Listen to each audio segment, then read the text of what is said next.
নমস্কাৰ শিক্ষাগুৰু ছাৰ বাইদেউসকল শিক্ষা সেতু পোৰ্টেলত আমি সকলোৱে জানো যে আমাৰ শিক্ষাগুৰু ছাৰ বাইদেউসকলৰ লিভসমূহ এড কৰিব লাগে কিন্তু এই লিভসমূহ এড কৰাৰ আগতে কিন্তু এটা বিশেষ কাম কৰিব লাগে কিন্তু দেখা গৈছে বহুতো বিদ্যালয়ে কিন্তু তথা শিক্ষাগুৰু ছাৰ বাইদেউসকলে এই কামটো নকৰি লিভসমূহ এড কৰি দিছে গতিকে ছাৰ বাইদেউসকল যিসকল ছাৰ বাইদেউ এতিয়ালৈকে লিভসমূহ এড কৰা নাই আপোনালোকৰ বাবে অত্যন্ত গুৰুত্বপূৰ্ণ অৰ্থাৎ আপোনালোকে যাতে এই ভুলখিনি আপোনালোকে নকৰে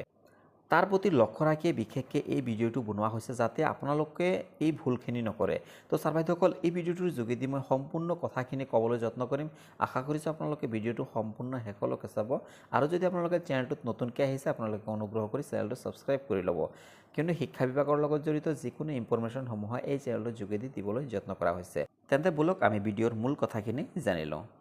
মূল কথা হৈছে যে আমি লিভসমূহ এড কৰাৰ আগতে আমি এইটো চাব লাগিব যে আমাৰ কোনো লিভ পেণ্ডিং আছে নেকি যদি আমাৰ কোনো লিভসমূহ অৰ্থাৎ যোৱা জানুৱাৰী মাহৰ পৰা বৰ্তমানলৈকে যদি কোনো লিভ পেণ্ডিং হৈ আছে তেতিয়াহ'লে কিন্তু আমি সেই পেণ্ডিং থকা লিভসমূহ আমি এপ্ৰুভ কৰি ল'ব লাগিব তো ছাৰ বাইদেউসকল এতিয়া আমি কেনেকৈ জানিম যে আমাৰ কোনো লিভ পেণ্ডিং আছে না নাই তাৰ বাবে আমি কি কৰিব লাগিব শিক্ষা সেতু যি এপছটো আছে শিক্ষা সেতু এপছটো আমি লগ ইন কৰিব লাগিব শিক্ষা সেতু এপছটো লগ ইন কৰাৰ পাছত আপোনালোকে এনেধৰণৰ দেখা পাব যে staff enrolment staff attendance student attendance এনেধৰণৰ অপশ্যনবোৰ দেখা পাব তাৰ ভিতৰতে যোনটো লিভছ অপশ্যন আছে এই লিভছ অপশ্যনটোত আমি ক্লিক কৰিব লাগিব লিভছ অপশ্যনটো যেতিয়া আমি ক্লিক কৰিম তেতিয়া ধৰণে এনেধৰণৰ দেখা পাব ইয়াতে আমি এই যোনটো চিন দেখা পাইছে ইয়াতে ষ্টুডেণ্ট হৈ আছে গতিকে আমি ইয়াতে এই চিনটোত আমি ক্লিক কৰিম ক্লিক কৰাৰ লগে লগে চাওক ষ্টুডেণ্ট এণ্ড ষ্টাফ আছে আমি ষ্টাফ যোনটো আছে ইয়াতে আমি ক্লিক কৰিব লাগিব ষ্টাফত ক্লিক কৰাৰ লগে লগে যিমান teaching staff non teaching staff আছে গোটেইখিনি নামসমূহ আহি যাব তো গতিকে আমি চাইছোঁ চাওক ইয়াতে দেখা গৈছে নাম্বাৰ 1ত আছে চাৰচিন তেৰঞ্জী শিক্ষকগৰাকী আছে তেওঁৰ লিভটো চাওক ষ্টেটাছটো পেণ্ডিং হৈ আছে তাৰ লগতে তলত যদি চাওঁ আমি যোনটো শিক্ষকৰ নাম দেখা পাইছে আপোনালোকে সেই শিক্ষকৰ ষ্টেটাছটো পেণ্ডিং হৈ আছে অৰ্থাৎ এই শিক্ষকসকলৰ যি লিভসমূহ লোৱা হৈছিল এই লিভসমূহ কিন্তু এতিয়াও পেণ্ডিং হৈ আছে গতিকে আমি এই পেণ্ডিং থকা লিভসমূহ আমি ফাৰ্ষ্ট টাইম এপ্ৰুভ কৰি ল'ব লাগিব এপ্ৰুভ কৰিবৰ বাবে আমি কি কৰিব লাগিব শিক্ষা সেতু পোৰ্টেলত যাব লাগিব আমি শিক্ষা সেতু পোৰ্টেলত তথা আমি ক্ৰমবাজাৰ বা গুগলত আমি শিক্ষা সেতু .assam.gov.in যোনটো লিংক পাম আমি ইয়াতে ক্লিক কৰি দিম ইয়াতে ক্লিক কৰাৰ লগে লগে এনেধৰণে আহিব আৰু ফাৰ্ষ্ট লিংকটোত আমি ক্লিক কৰি দিম অৰ্থাৎ ইয়াতে আমাৰ লগইনৰ যি অপশ্যনটো আহিছে এনে অপশ্যনটো আহি যাব আৰু আপোনালোকৰ নিজৰ বিদ্যালয়ৰ UDISE code password district captcha দি দিব দি দিয়াৰ পাছত আপোনালোকে জাষ্ট লগইন অপশ্যনটোত আপোনালোকে ক্লিক কৰি দিব এতিয়া লগইনত ক্লিক কৰি দিব লগইনত ক্লিক কৰাৰ লগে লগে আপোনালোকৰ বিদ্যালয়ৰ মেইন ড্যাশবোৰ্ডখন খোল খাব ড্যাশবোৰ্ডখন খোল খোৱাৰ পাছত আপোনালোকে এনেধৰণে দেখা পাব আৰু ইয়াতে আপোনালোকে কি কৰিব লেফ্ট কৰ্নাৰত যে তিনিটা আঁচ দেখা পাইছে আপোনালোকে এই তিনিটা আঁচত আপোনালোকে ক্লিক কৰি দিব এই তিনিটা আঁচত ক্লিক কৰাৰ লগে লগে এনেধৰণৰ বহু অপশ্যন দেখা পাব যে dashboard school management teacher and staff student management attendance management আপোনালোকে কি কৰিব লাগিব টিচাৰ এণ্ড ষ্টাফ যোনটো অপশ্যন আছে এই অপশ্যনটোত আপোনালোকে ক্লিক কৰিব লাগিব এই অপশ্যনটোত ক্লিক কৰাৰ লগে লগে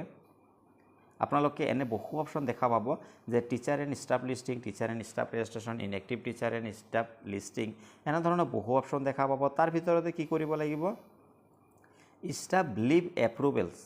ষ্টাফ লিভ এপ্ৰুভেল যোনটো অপশ্যন দেখা পাইছে আপোনালোকে এই অপশ্যনটোত আমি ক্লিক কৰি দিব লাগিব এই অপশ্যনটোত ক্লিক কৰাৰ লগে লগে এনেধৰণে নেক্সট আৰু এটা ইণ্টাৰফেচ খোল খাব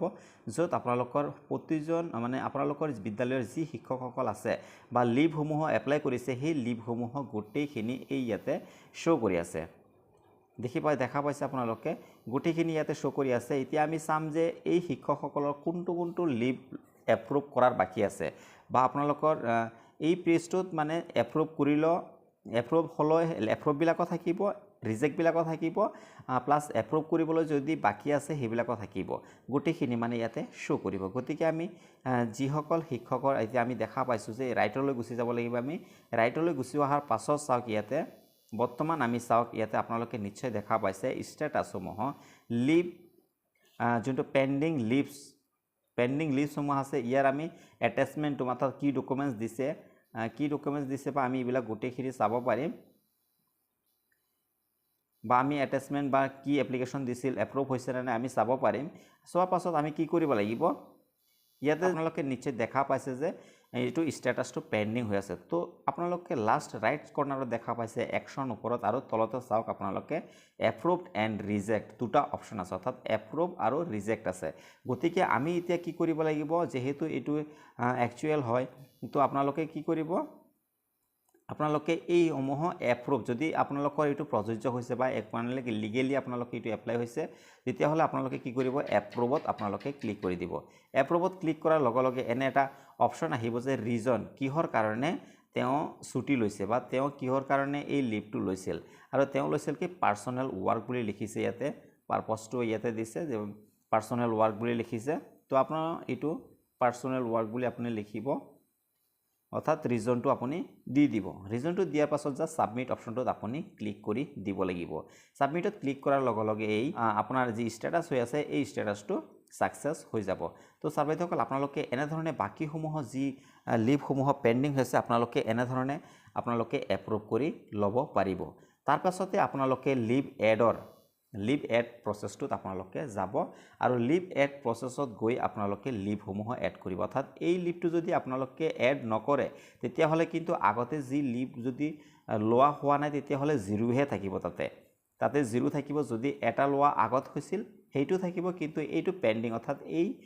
লিভটো তাতে কিন্তু কাউণ্ট নহয়। তো ছাৰ বাইদেউসকল কথাখিনি আপোনালোকে নিশ্চয় কথাখিনি বুজি পাইছে। তো আপোনালোকে আজিৰ ভিডিঅ'টি ছাৰ বাইদেউসকল ইয়াতে সমাপ্ত কৰিছোঁ। আপোনালোকে এনেধৰণে শিক্ষা বিভাগৰ লগত জড়িত ইনফৰমেশ্যনসমূহ সদায় পাবৰ বাবে চেনেলটো ছাবস্ক্ৰাইব কৰি ল'ব আৰু কাষতে থকা বেল আইকন প্ৰেছ কৰি অলত ক্লিক কৰি দিব। তো ছাৰ বাইদেউসকল আজিৰ ভিডিঅ'টো ইয়াতে সামৰণি মাৰিছোঁ। ধন্যবাদ সকলোকে।